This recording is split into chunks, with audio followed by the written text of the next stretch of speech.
तो काफ़ी पहले की बात है ये जो टैक्सी ड्राइवर्स थे ये निकले, जो जाने वाला था जिसका घर परिवार था वो निकल गया, तो जो दूसरा लड़का था इसने देखा कि जो टैक्सी ड्राइवर जिसके घर वाले थे उसने देखा कि ये जो बंदा है ये आना बंद कैसे कर रहा है जॉब पे। उसने क्या करा, 1-2 दिन वो गया नहीं, जिसके घर परिवार में कोई भी नहीं था उसने जाना बंद कर दिया था जॉब पे रात को।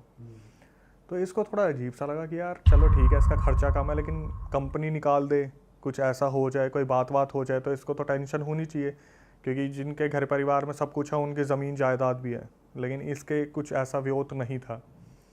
इसने ढूंढना शुरू करा। तीसरी रात जैसे होता ना कि रोड क्रॉस कर रहे हैं तो ये देखते जा रहे, इधर दिख जाए उधर दिख जाए, कहीं तो दिख जाए। दिन में इनकी बात होती नहीं, क्योंकि नाइट शिफ्ट से आने के बाद बंदा सोता भी बहुत गहरी नींद है। तो एक रात क्या हुआ, ये उस जगह से निकल रहा था जहाँ पर एक बहुत बड़ा पीपल का पेड़ था।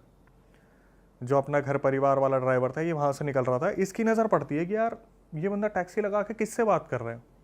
फिर भी ये लेट हो रहा था, इसने सोचा कि चल बाद में बात करूँगा, क्या पता आज तो जॉब पे आ ही जाए। ये तीसरी रात थी जब ये जॉब पर नहीं गया और ये गाड़ी लगा के किसी से बात कर रहा था वहाँ पे। ये चीज़ उस ड्राइवर ने देखी और ये सोचा कि मैं इससे बात करूँगा।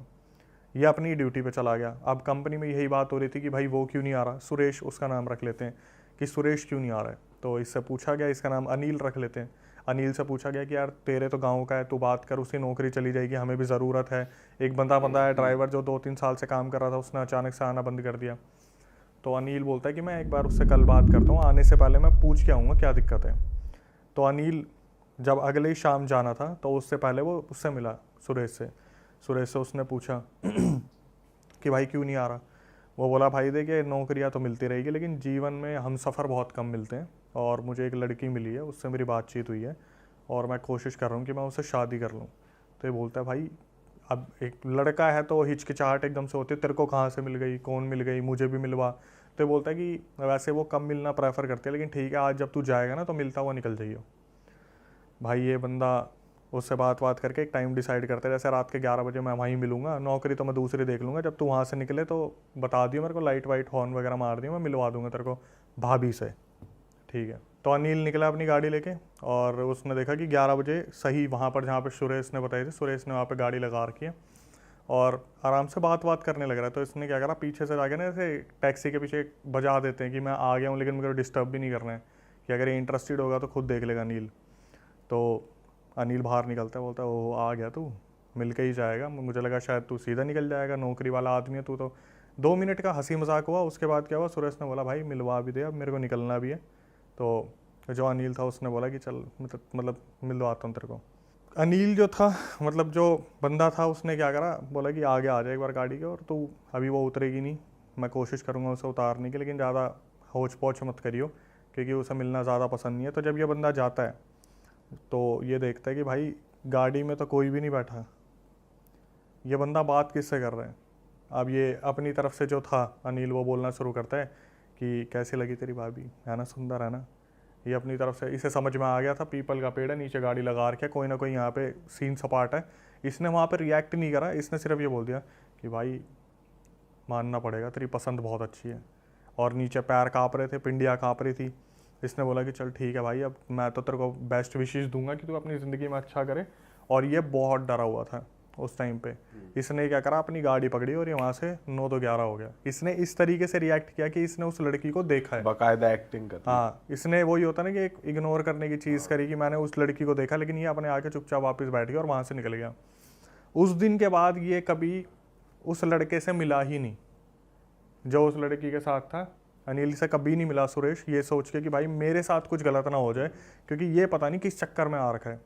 इस बात को 1 महीना हो गया, इनका आपस में कोई भी कनेक्शन नहीं था। अनिल को बस इतना था मेरे को ऑफिस जाना है, वापस आना है, मेरे को सुरेश से नहीं मिलना, ना उससे कोई कॉन्टैक्ट रखना है। इसने अपना ठान रखा था बढ़िया। भाई गाँव में ना कुछ अलग अलग चीज़ें होने लगी। गाँव में हुआ क्या, जैसे कोई 18 साल की लड़की है जिसकी शादी की बात चल रही है, अचानक से पता चला वो प्रेग्नेंट है। प्रेग्नेंट हो गई, गांव में हाहाकार हो गया कि भाई ये तो इस घर में गलत हो गया, लड़की ने पता नहीं क्या करा, लड़की को खूब पीटा गया कि तेरा चक्कर किससे चल रहा है, सच सच बता क्या है। और लड़की भगवान की कसम खा ले, माँ बाप की कसम खा ले, पर कोई भी ऐसा प्रूफ नहीं मिल रहा था कि इसका किसी के साथ चक्कर है, कुछ है। तो भाई उसका फिर जैसे घर की बेइज्जती हो जाती है, कुछ लोगों ने मतलब गाँव से निकाल दो इन्हें, भगा दो इन्हें, हुक्का पानी छोड़ दो इनका, उन घर वालों ने कहा कि हमें क्या कर सकते हैं, अब हमारे पास कोई मतलब सॉल्यूशन तो है नहीं, हमें पता भी नहीं चल रहा है। कुछ गांव वालों ने कहा भगा दो, तो उन्होंने सोचा कि निकल जाते, वो निकल गए भाई, जिनकी लड़की प्रेग्नेंट हुई थी। अब इस सिलसिले को होती है, यहाँ से शुरुआत हो गई है। थोड़ा सा वक्त बीता, मुश्किल से 15-20 दिन हुए होंगे, एक और घर में खबर आती है कि ये भी पेट से है। गांव की अलग अलग लड़कियां प्रेग्नेंट होना शुरू होती हैं। एक लड़की, दूसरी लड़की, फिर कोई तीसरी लड़की, फिर कोई चौथी लड़की, फिर कोई पांचवी लड़की। गांव में लगभग 7-8 लड़कियां प्रेग्नेंट होती हैं और ये नहीं पता चल रहा कि किन के साथ संबंध है, कौन कर रहा है, कौन नहीं कर रहा है। और उस टाइम पे किसी ने इस तरीके से सोचा भी नहीं कि ये बहुत पैरानॉर्मल से रिलेटेड हो सकता है, हॉरर से रिलेटेड हो सकता है। बस उंगलियां उठ जाती थी कि भाई कोई है जो गांव में कोई बना रहा है ऐसे लड़कियों को और बुलाता है, उनके साथ गलत करता है और घर पे छोड़ देता है। मुश्किल से गांव में 5 लड़कियां बची थी। उनमें एक लड़की थी सरपंच की और एक बहन थी किसकी, जो हमारे ड्राइवर हैं अनिल की, उनकी बहन थी। अनिल को जब ये चीज़ पता चली ना यार, गांव में कुछ अजीब सी ही चीज़ हो रही है। हालांकि वो ज़्यादा कनेक्टेड तो गांव से रह नहीं पा रहा था क्योंकि सुबह जॉब और रात को अपना ड्यूटी। अनिल ने फिर भी थोड़ा सा ध्यान दिया और अनिल के दिमाग में आई कि भाई अगर कुछ ऐसा हुआ, क्योंकि उसे तो पता है ना एक्चुअली में सुरेश कर क्या रहा है। अनिल के दिमाग में आई कि भाई मेरी बहन के साथ भी ऐसा हो सकता है कि अगर कोई चीज़ है और सही में ऊपरी है, क्योंकि कुछ लोग आपस में बात भी करते हैं इस हिसाब से कि गांव में देखो किसी को नज़र लग गई, गांव के पता नहीं क्या हो गया, पितर नाराज़ हो गए, कुल देवी देवता ऐसे हो गए। अनिल के दिमाग में आई कि भाई मेरे को ना इस बारे में किसी से बात करनी चाहिए। अनिल सीधा गया सरपंच के पास और सरपंच को उसने ये बोला कि ऐसा है, मुझे पता है कि गांव में हो क्या रहा है। एक लड़की आपकी बची है, एक लड़की हमारे घर की बची है, मुश्किल से 2-3 लड़कियां और बची है और मैं जितना बोलने की कोशिश करूँ उतना समझने की कोशिश करूँ। पहले तो सरपंच ने उसकी बात को बिल्कुल भी कंसिडर नहीं करा कि ऐसा थोड़ी ना होता, ऊपरी थोड़ी ना होती चीज़ें। अगर मैं इन चीज़ों पर बिलीव करूँगा तो गाँव तो मेरे ऊपर ही सवाल उठा देगा, बदचलन लड़कियाँ थी। अब जब सरपंच की लड़की के साथ होता तो वो एग्री भी करता इस चीज़ को। उसे तो ये था मैं तो अपनी लड़की पे पूरा ध्यान दे रहा हूँ, उसे बांध के रखूँगा, ऐसा होगा वैसा होगा। जब वो कुछ लोग होते हैं ना जो आसपास से सुन लेते हैं कि भाई किस चीज़ के बारे में डिस्कशन हो रहा है, कुछ बुजुर्ग लोग भी थे, उन्होंने भी बोला अरे भाई इसकी बात तो सुन ले, क्या बताना चाह रहे हैं। तो अनिल बताता है कि ऐसे ऐसे ना मैंने सुरेश को देखा है और वो गाड़ी में बैठा था और मुझे नहीं पता वो किससे बात कर रहा था, लेकिन मुझे इतना पता है कि कुछ ऊपरी चीज़ है, कोई तो है जो दिक्कत दे रहा है। इन्होंने एक बस वो होता ना कि अंधेरे में तीर छोड़ दिया, वो जाके लगेगा नहीं लगेगा ये नहीं पता। सरपंच ने बोला कि कहाँ मिला था वो, उसने बताया कि ऐसे ऐसे वहाँ मंदिर के पीछे आगे जाके एक पीपल का पेड़ पड़ता है और वहाँ पे सारा अपना उतारा करते हैं, जो दूसरे गांव के लोग हैं, हमारे गांव के लोग हैं, वहीं पे ऐसे ऐसे गाड़ी लगा के वो उससे बात कर रहा था, मेरे को मिलवाया और मिलते टाइम मैंने कुछ नहीं देखा और वो ऐसे बात कर रहा था। तो अनिल ने बता दिया कि मुझे तो लगा सुरेश का दिमाग चल चुका है, लेकिन अब मैं कनेक्ट कर पा रहा हूँ कि कोई ना कोई तो दिक्कत है। भाई इन्होंने पूरा इसी तरीके से प्लान बनाया। अब धक्का लगेगा एकदम से, देखना क्या हुआ। इन्होंने इसी तरीके से प्लान बनाया, काम करेंगे रात के 11 बजे आता है ना वो, गाड़ी लगाते हैं ना, रात के 11 बजे ही उसे रंगे हाथ पकड़ेंगे किसके साथ है वो वहाँ पे। भाई ये लोग सारे इकट्ठे हुए और ये लोग चलना शुरू हुए। इन्होंने देखा पीछे से छन छन की आवाज़ आ रही है, पीछे मुड़ के देखा सरपंच के घर से उसकी बेटी निकल के जा रही है उस पेड़ की तरफ। अब सरपंच एकदम से हो गया कि भाई ये तो मेरी बेटी कैसे चल दी, और वो पीछे से आवाज़ लगा रहा सपना सपना बेटा कहाँ जा रही है, मेरी बात सुन, रुक जा, कहाँ जा रही है। सपना अपने होश में ही नहीं है, सपना आगे आगे। सब ने बोला सरपंच जी हम है साथ में, इसको चलने दो, देखने दो हो क्या रहा है। भाई सपना आगे आगे और गांव वाले पीछे पीछे, जैसे एक गली दूर कि इसे पता भी नहीं चलना चाहिए हो क्या रहा है। ये देखते हैं उसी पेड़ के पास गाड़ी लगी हुई है, वहाँ पर सुरेश है और सुरेश आराम से जैसे स्माइलिंग फेस होता है ना कि सामने से आ रही है, उसे तो टारगेट दिख रहा है। वो फटाफट से गाड़ी में बैठता है, सपना आती है, गेट खोलती है, सपना उसमें बैठ जाती है। अब इनके बीच में इतना कुछ कन्वर्सेशन होता है, इससे पहले गांव वाले लठ लेके खड़े हो जाते हैं आगे। अब भाई यहाँ पे इसकी हालत ख़राब हो जाती है, सुरेश की पकड़ा गया, क्या होने वाला है, क्या होगा। तो इससे पूछा गया। उस टाइम पर सपना तब भी होश में नहीं थी, सपना बस जैसे यूँ बैठी हुई है तो बैठी हुई है और शीशे को देख रही है, जो कार का शीशा, उसे होश नहीं है, पोजेस्ड हो जाए वो। इनको ये लग रहा था कि इसने वशीकरण करा है। अच्छा। इसने कुछ खिला दिया पिला दिया, अभी तक इन्हें पता ही नहीं था हो क्या रहा है। इन्होंने सुरेश से पूछना शुरू करा कि तूने बता क्या करा लड़कियों को। इनको अब भी उस पैरानॉर्मल पे नहीं था, इनको ये था कि भाई इसने तो कुछ खिला पिला दिया, ये गांव की लड़कियों को कुछ खिला रहा है जो अपने बहकावा में चल के आ रही है और उसके बाद ये कुछ गलत कर रहा है उनके साथ। ठीक है। पहले तो सुरेश ने एक्सेप्ट नहीं करा इस चीज़ को कि मैंने क्या करा क्या नहीं करा। फिर अनिल को बुलाया गया कि ऐसे ऐसा इसका बता, तूने जो हमें बताया था। तो उसने बताया कि तूने वो दिखाई थी, वो औरत थी तेरे साथ, मेरे को तो नहीं दिखी। बोला, फिर वो समझ गया कि मेरी पोल पुट्टी खुल चुकी है। एक्चुअली में हो क्या रहा था, सुरेश ने बताया कि अनिल से जिस दिन मिलवाया था ना, अब एक मर्द की वो होती है कि भाई मैं कुछ फिजिकल बनाने की कोशिश करूं, वो लड़की नहीं थी, वो किसी लड़की की आत्मा थी जिसने उस पेड़ के ऊपर सुसाइड करी थी लटक के। अच्छा। हाँ, जिससे वो गाड़ी में मिला करता था। इसने क्या करा, एक दिन आगे बढ़ के उसके हाथ पे हाथ रखने की कोशिश करी, वो हाथ इसका आर पार निकल गया। अरे भाई साहब। इसने सुरेश ने उससे कहा, इसने खुद बताया कि मैंने उससे फिर कहा कि ऐसे ऐसे संबंध बनाने तो एक मर्द का ऐसा होता है वैसा होता है। तो वो जो आत्मा आ रखी थी उसने पता क्या बोल दिया इसको कि मैं तुझे छोड़ के भी नहीं जा सकती और तू मेरे साथ संबंध भी नहीं बना सकता। एक काम कर, गांव में जिस लड़की को तू बोलेगा मैं उसके अंदर आ जाऊंगी और उसे उठा के ले आऊंगी, तो उसके साथ संबंध बना लियो, होंगी तो उसके अंदर मैं ही। ये वहाँ पर ये चीज़ बोली गई। अभी सस्पेंस और तगड़ा खुलेगा। ये पता चल गई, अब भाई एक एक के नाम गिनना शुरू करे, उसके साथ भी तूने करा, हाँ उसके साथ भी तूने करा, हाँ जो परिवार इनने गांव से भगा दिया था उसके साथ भी तू नहीं करा था, हाँ भाई। अब गांव वालों को गुस्सा क्यों नहीं आएगा कि 7-8 लड़कियां इसने पेट से कर दी और ये सोच रहा था किसी को पता भी नहीं चलेगा, ऐसा हो जाएगा वैसा हो जाएगा। गांव वालों ने लठ मार मार के सुरेश को वहीं मार दिया, जान से मार दिया। जान से मार दिया। उसके बाद जब सरपंच बोला ना कि बेटी चल, सपना चलना यहाँ से, वो सपना स्माइल करके पता क्या बोलती है कि मुझे तो सुरेश चाहिए ही था, मैं तो चाहती थी कि इसे कोई मार दे, इसे मारोगे तभी तो ये मेरे साथ जाएगा, मैं इसे लेने ही तो आई थी, इसी तरीके से जाना था। मतलब सपना के अंदर जो स्पिरिट थी उसने प्लान ही इस हिसाब से करा था कि इससे मैं कुछ ऐसा करवाऊंगी जिससे गांव वाले इसे मार देंगे और मैं इसे अपने साथ लेके चली जाऊंगी। उस दिन उस चीज़ का वहाँ पर अंत हुआ कि गांव में सब कुछ सही हो गया, लेकिन सुरेश ख़त्म, वो एंटिटी के साथ हो गई। सरपंच की बेटी से वो आत्मा निकल गई थी फिर? वो निकल गई थी बाद में। उसने ये बोला था मेरे को सुरेश चाहिए था, मैं इसे खुद से मार नहीं सकती थी, बस मेरे लिए आपने कर दिया, लठ मार मार के मैं शुरू से यही कर रही थी, जिस दिन फंसना था उस दिन ये फंस गया। मतलब वो एंटिटी जो कर रही थी वो अपने लिए ही कर रही थी, वो इसके लिए कुछ नहीं कर रही थी कि अगर सुरेश ये सोच के खुश हो रहा है कि मैं इसके साथ फिजिकल हो रहा हूँ तो बहुत लंबे टाइम तक हो जाऊँगा, ये हो जाऊँगा। उस एंटिटी का ये प्लान था कि कोई ऐसी चीज़ हो जाए जिससे सुरेश मरे और मैं उसे लेके चली जाऊँ। पर भाई जैसे एक तरीके से गांव की सारी लड़कियां ही एंटिटी ने एक तरीके से पोजेस कर ली, तो कुछ कुछ का तो और स्ट्रांग भी होगा, फिर भी कर लिया उसने। भाई जब मैंने बोला कि 4-5 तो रह गई थी, कुछ होगी जो परिवार जिनके पूजा पाठ में रही होंगे या फिर किलवाने। अब देखो मेन मुद्दा ये है ना कि बिलीव कितना है आपका, क्या आप उन चीज़ों पर बिलीव कर रहे हो नहीं कर रहे। आखिरी तक भी पैरानॉर्मल पर बिलीव कहाँ करा, गाँव वालों को लग रहा था कुछ खिलाया होगा। आप अगर आज भी गांव में जाओगे तो वहाँ पर एक ही चीज़ बोलते हैं कि किसी के हाथ का कुछ लेना नहीं है, खिला पिला देगा और बहकावा करके ले जाएगा। वो ये नहीं बोलते कि किसी का खाइयो मत, आत्मा छोड़ देंगे, भूत प्रेत छोड़ देंगे, पिशाच छोड़ देंगे। वहाँ ऐसी रीत नहीं होती। आज भी कोशिश करते हैं कि चीज़ों को, उन सब चीज़ों को दबा के रखे। मैं तो बोल भी नहीं सकता, मेरा खुद का हुआ था जब मैंने किसी गाँव का नाम ले दिया था, तो वो बहुत ज़्यादा वहाँ कन्फ्लिक्ट हो गया था इस चीज़ को कि गाँव की बदनामी हो रही है।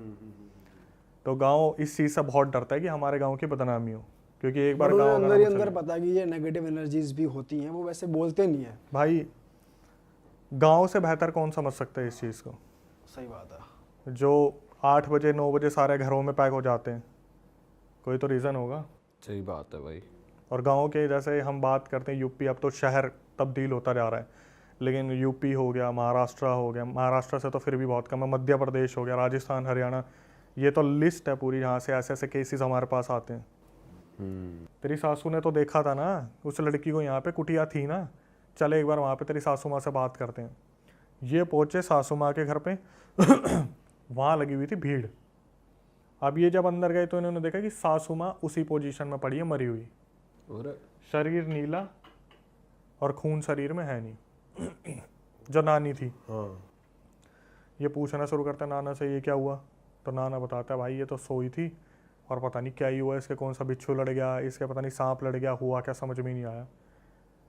भाई वो जो बाबा थे वो अपना दिमाग चलाना शुरू करते हैं कि यहाँ पे कुछ तो गलत है। आगे पीछे लोगों से बातचीत करते हैं कि यहाँ पे कोई साला तांत्रिक वांत्रिक रहता है क्या, जो कोई नामी ग्रामी तांत्रिक हो। तो उनमें से कुछ लोग बताते हैं हाँ वहाँ पे तांत्रिक रहता है। ये बोलते चलो बेटा सारे वहीं पे, लठ लेके वहीं पहुँचो। तो रामकरण ने भी बोला कि भाई इस गांव में हादसे होंगे, मेरे साथ भी हुआ है, चलो मेरे साथ। तो ये लेके वहाँ पहुँचते हैं। अब जब वहाँ पहुँचते तो वो तांत्रिक सामने बैठा होता है बिल्कुल चौड़ा हो के, बढ़िया लठ वठ पकड़ के, और बगल में उसका घर था जिसमें उसके बच्चे बीवी थे। तो ये बाबा पूछना शुरू करते कि तू अपने आप से बताएगा या तेरे को मार के पूछना शुरू करे। अब वो था वो घोर तांत्रिक, वो ऐसे कैसा मुंह खोलेगा, मैंने कुछ नहीं करा, मेरे पास क्यों आए हो, मैंने कुछ नहीं करा, मेरे पास क्यों आए हो। गाँव वाले सीधा भागे, बीवी को पकड़ा, बच्चों को पकड़ा कि सच सच बता दे नहीं तो ख़त्म कर देंगे। वो जो बंदा बताते हैं वहाँ पे तांत्रिक जो आघोरी था, बताता है मैंने कुछ नहीं करा, जो करा है इन बच्चों की नानी ने करा है। बोलते बच्चों की नानी ने? बोलता हाँ, वो जब वो नानी लेके आई थी इनको 6 के 6 बच्चों को यहाँ पे। ये बोलते अब सच बता हुआ क्या था। तो ये बताते तांत्रिक बता रहा कि जब उस नानी की लड़की गुजरी थी, मतलब रामकरण की वाइफ जब गुजरी थी, तो नानी को ये लगा कि उसकी जो बेटी गुजरी है वो गुजरी इसलिए क्योंकि रामकरण ने उसका इलाज नहीं करवाया। वो इतनी ज़्यादा चिढ़ गई थी, इतनी ज़्यादा चिढ़ गई थी। जब रामकरण अपने बच्चों को छोड़ने गया था तो वो नाखुश थी। जैसे ही रामकरण अपने बच्चों को छोड़ के फसल के काम से गया तो ये सीधा तांत्रिक के पास लेके गई कि इन 6 के 6 बच्चों की बलि चढ़ानी है मेरे को। इनकी माँ ख़त्म हुई और इनके बाप ने जो है मेरी बेटी ख़त्म करी है, इनकी बलि चढ़ानी है। तो वो तांत्रिक बोला मुझे क्या मिलेगा? तो वो बोली बलि चढ़ा और जिसको देनी है दे। और बस ऐसे ही बलि चढ़वानी कि उसको कुछ बदले में कुछ नहीं चाहिए था, उसी को ही नानी को कुछ नहीं चाहिए, नानी को तो खत्म होते देखना सब कुछ। कि रामकरण के चेहरे पे मुझे वो दुख देखना है जो मैं आज अपनी बेटी को खो के देख रही हूँ। बोली इन सब की बलि चढ़ा और अपने जो करना कर, मेरे को नहीं पता, मेरी बच्ची के लिए मुझे इंसाफ चाहिए। वहाँ से तांत्रिक दिमाग देते हैं कि देखो अभी अगर बलि चढ़ गई तो आप पे इल्ज़ाम आएगा, एक बार रामकरण को आने दो और बच्चों को वापस ले जाने दो, उसके बाद मैं अपने आप सब कुछ करूँगा। भाई उसके बाद उस तांत्रिक ने क्या करा, नानी को बोला कि आप कल बच्चों को लेके मत आना, कल आप खाली हाथ आना, मैं बताऊँगा आपको करना क्या है। जब अगले दिन ये जाती है नानी, तो वो तांत्रिक बोलते हैं कि आपको उसको बस ये फोर्स करना है कि वो शादी करे, दूसरी शादी करे। वो जो पूरा छल था ना वो तांत्रिक ने रचा था कि वो बुड्ढा जो मिला, उसकी कुटिया, उसकी बेटी, सब कुछ छलावा था वो। इसने क्या करा था, जो तांत्रिक था इसने क्या करा, जो इसको पिशाच की सिद्धि थी ना, इसने एक रात जब नानी को बोला था आप कल आना, उस रात अपने पिशाच जो गुरु थे उससे बात करी कि ऐसे ऐसे जो है वो बलि आ रखी 6 और भोग चढ़ाऊंगा आपको। तो पिशाच ने बोला कि पूरा छल रचा जाएगा और ऐसे ऐसे उस रास्ते पे ऐसे ऐसे उसको वो मिलेगा, पर सबसे बड़े वाले लड़कों की बलि मुझे चाहिए। जो पिशाच था सबसे बड़ा, उसने बोला सबसे बड़े वाले बच्चों की बलि मुझे चाहिए, 2 की, और दो पिशाच मैं अपने दे रहा हूँ, एक 2 की बलि लेगा, एक 2 की बलि लेगा। 4 तो जा चुके थे, 2 बचे थे, वो सबसे बड़े वाले पिशाच के थे। पिशाच ने क्या कर रखा था, 5वें नंबर के बच्चे की आहुति के लिए पूरा प्रोग्राम रच रखा था उस पेड़ के पास। हुआ क्या, लाना था 5वें बच्चे को, और बाबा को पता था कि 5वें बच्चे की बलि चढ़नी है। बाबा ने 5वें बच्चे को भेज दिया पड़ोसियों के घर पे, और 6ठा बच्चा ये उठा के ले गए। 6ठे बच्चे का नंबर अभी आया नहीं था मौत का। 6ठे बच्चे को देखते ही पिशाच ने उसे वहीं छोड़ दिया, और जिसने ये पूरा कार्यक्रम करा था वो थी नानी। पिशाच ने उसकी बलि ले ली नानी की, कि धोखा दे दिया। हाँ। अब हुआ क्या, सारे बोले गांव वाले इसको जान से मारेंगे।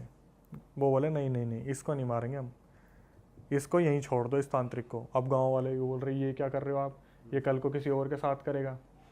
बोले नहीं नहीं तुम चलो यहाँ से, मैं तुम्हें गांव में बताऊँगा। बाबा सबको अपने साथ लेके आ गए। अब सारे पूछने लगे कि आपने क्यों छोड़ा।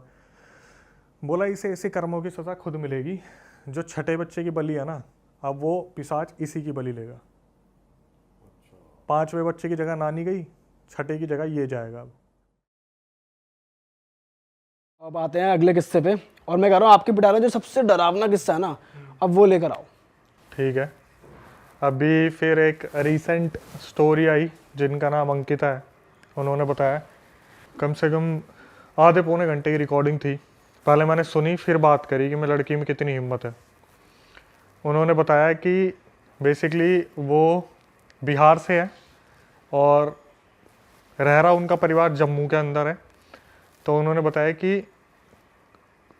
पूरी परवरिश उनकी जम्मू में हुई है। उनकी फैमिली में उनके पापा है, भाई है, वो हैं और मम्मी है। तो काफ़ी टाइम तक बिल्कुल सही था, बिल्कुल सही चल रहा था। तो वो जो थे, उनकी अंकिता जो थी उसकी सगाई पक्की हो गई, और इसी चक्कर में जो है उसके पापा को अंकिता, मतलब अंकिता के जो पापा थे उन्होंने बोला कि थोड़ा सा जम्मू में काम वगैरह है, काम करो तुम और मम्मी, आप लोग पहुँचो बिहार, हम सगाई से 2 दिन पहले आ जाएंगे वहाँ पे। रिलेटिव थे बिहार में, उनकी कोई कज़न थी, फिर उनके हस्बैंड भी थे, जीजा वगैरह। तो अंकिता वहाँ पे पहुँच गई बिहार, और क्या हुआ, पहली ही रात थी जब वो वहाँ पे पहुँचे थे तो उनके जीजू वगैरह भी आ गए।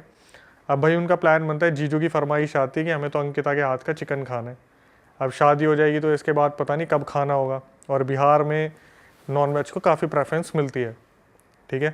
तो ये लोग क्या करते हैं, अपना नॉनवेज वगैरह प्रिपेयर करते हैं। तो जब अंकिता नॉनवेज प्रिपेयर कर रही थी ना, तो उसकी मम्मी को एकदम से कॉल आता है उसके पापा का जम्मू से।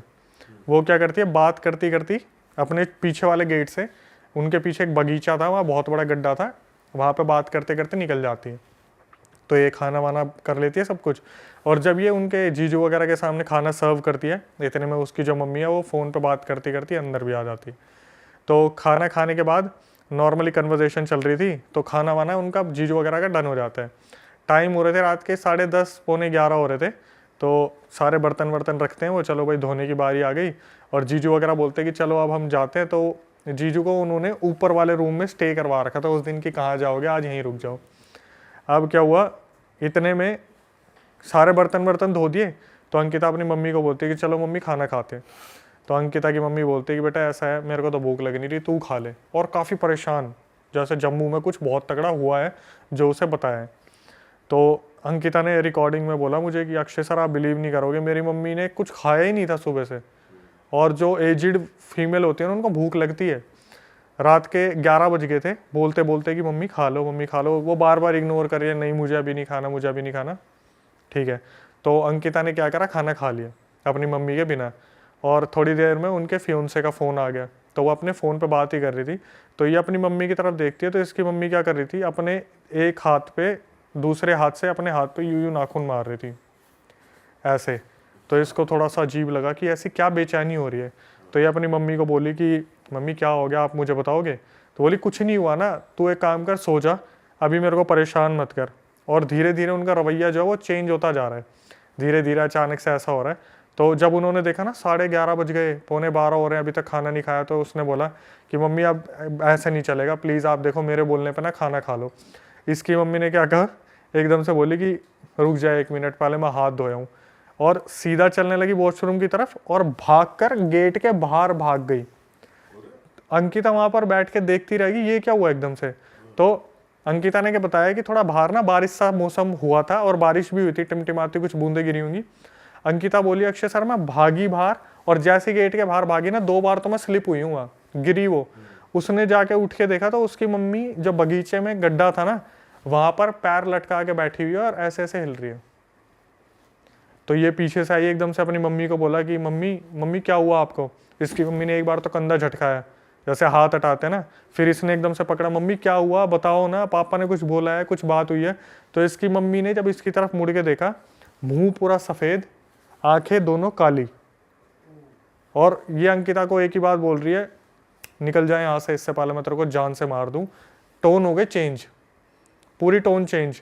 ये बोल रही है लड़की कि सर मैं ना उस टाइम पे जमी की जमी रह गई थी, और इतनी ज़्यादा आवाज़ हो रही थी ना वहाँ पे, जो इसके जीजू और वो थी ना कज़न, वो बाहर आके देख रहे थे कि हो क्या रहा, पर किसी की हिम्मत नहीं हो रही थी कि नीचे आके इसकी मम्मी को अंदर ले आए। ये बार बार मम्मी क्या हुआ, मम्मी क्या हुआ, ये बोली कि मेरे को समझ में आ गया था, तब तक कुछ ऊंच नीच हुई है यहाँ पे। इसने अपनी मम्मी को खूब उठाने की कोशिश करी, इसकी मम्मी 2 हाथ मारे, जाके पीछे पड़े। तो इसने क्या करा, अंकिता ने एकदम से नज़र मारी इधर उधर, तो देखा बहुत दूर एक बहुत बड़ा पेड़ है, उसके नीचे एक छोटा सा मंदिर बना हुआ था।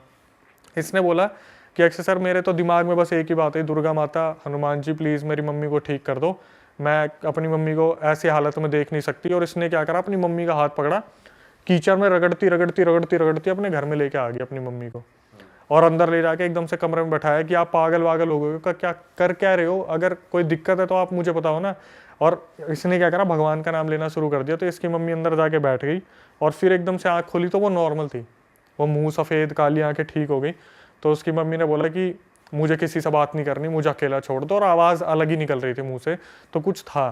कैसी आवाज? जैसे होता है ना कि फीमेल के मुंह से अजीब सी एक आवाज़ निकल रही, मर्दाना आवाज़, कि मुझे मत हाथ लगाओ, मुझे मत हाथ लगाओ, इस तरीके से, मुझे बात नहीं करनी, इस तरीके से हो रहा था। तो क्या हुआ, 12:30 बज गए, ये अपनी मम्मी को देख रही है, इसकी मम्मी क्या कर रही है, फिर वही एक्टिविटी शुरू, हाथ नोचने वाला, हाथ नोचने वाला। तो इसने बोला मम्मी मैं आपके हाथ जोड़ रही हूँ, कल सुबह तक का टाइम दे दो मेरे को, कल सुबह पापा आ जाएंगे, कुछ भी हो जाएगा, आप सो जाओ।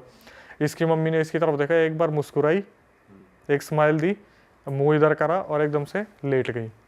इसे लगा भाई मम्मी सो गई। इसकी रात को 3 बजे आँख खुलती है, इसकी मम्मी अपना हाथ चबा रही है। ये रिकॉर्डिंग में है कि इसकी मम्मी अपना हाथ चबा रही है। तो ये एकदम से उठती है, ये मम्मी का हाथ हटाती है, बोलती है कि मम्मी आप ये क्या कर रहे हो, आप ठीक तो हो। तो इसे लगता है कि बोलते हैं ना हिंदू परिवार के बच्चे हैं कि मम्मी आप एक काम करो, मेरा हाथ चबा लो। तो थोड़ा एकदम से कॉन्जरिंग की तरह मम्मी जग जाएगी। इसकी मम्मी ने इसका हाथ पकड़ा और उसे चबाना शुरू कर दिया। इसने बताया 18 से 19 बाइट्स उन्होंने इनके हाथों पे की, हाथ पकड़ के चबाना शुरू कर दिया। जब 18 से 19 बार हाथ चबाया ना, तो इसने एकदम से बोली कि मैं रो रही थी पूरी तरीके से। और इसकी मम्मी पता क्या कर रही है, इसकी तरफ देख रही है, मुस्कुरा रही है और फिर हाथ खा रही है, देख रही है, मुस्कुरा रही है, दर्द हो रहा है, ले और हाथ खा रही है। भाई साहब इसमें भाई तो यार अलग ही यार, आ गए। उसको अलग ही चूतियापंती है भाई। उसके बाद इसने क्या करा, एकदम से बोल दिया कि मम्मी आप ये क्या कर रहे हो, मैं आपकी खुद की बेटी हूँ, आप मेरा हाथ चबा रहे हो। तो इसकी मम्मी ने क्या करा, हाथ छोड़ा, फेंक के मारा और अपने लेट गई। सुबह 4-5 बजे थे, तब उन्होंने बताया कि अक्षय सर बिहार में ना 4-5 बजे तक सब उठ जाते हैं। तो मैंने अपने जीजू को बुलाया और बोला कि वहाँ पर वो ताई जी होंगी, उन्हें बुला के लाओ, जो झाड़ फूक करने वाली है, उनकी बहुत मान्यता है, सिद्धि विद्धि थी और देवी आती थी उनमें। तो वो जब उनके घर में आई ना, तो इनकी मम्मी का रूप बदल गया कि तू आ गई मुझे मारने के लिए, तू आ गई मुझे निकालने के लिए। जैसे पता चल गया कि हाँ कोई आया, पता चल गया कोई आया है। तो जैसे ही वो अंदर आई, तो उन्होंने सीधा इसको बोल दिया कि तेरी मम्मी पीछे गई थी वहाँ बगीचे के वहाँ। इसने बोला हाँ मम्मी बगीचे के वहाँ पे गई थी। अब यहाँ से इतिहास खुलना शुरू होता है इनका।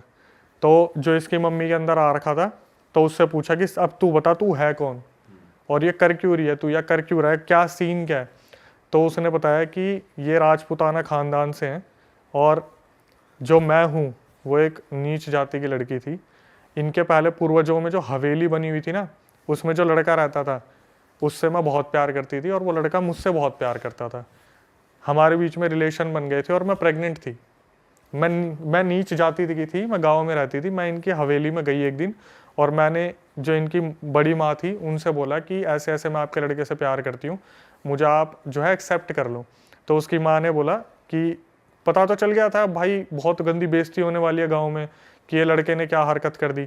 तो बोली कि अभी थोड़ा सहमति के लिए टाइम चाहिए, तो हमें टाइम दो, 1 महीने का टाइम दो, हम आपको बताएंगे। अब इतने में क्या हुआ, वो लड़की जो थी 5वें-6ठे महीने प्रेग्नेंट थी जब वो पहुंची थी हवेली में। तो गांव में 1-2 महीने और हो गए, 7-8 महीने हो गए इस बात को।